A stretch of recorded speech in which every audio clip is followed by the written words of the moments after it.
So when should I exercise and push myself, and when should I rest? This is a frequently asked question. Unfortunately, like everything else, my answer is it depends.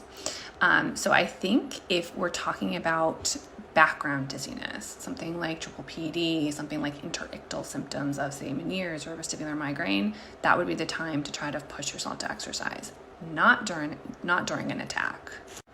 A few things to note.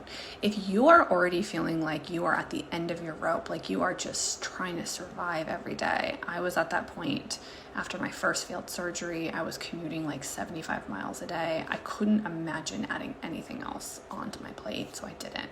If I did any exercise, it would be on the weekends. If you feel like maybe you could add something, maybe it would be like going on a walk during lunch, so that your time, like say before work and after work, if that applies to you, or before your daily routine or after, is strictly for rest, totally makes sense. So trying to fit in some sort of exercise when you're already like out and about. Lastly, this may be an unpopular opinion, I don't know. My personal opinion about exercise is that sleep should never be at the expense of exercise. So you should never be waking up extra early and not getting your full 8-9 hours, whatever you need to exercise. So I hope that helps.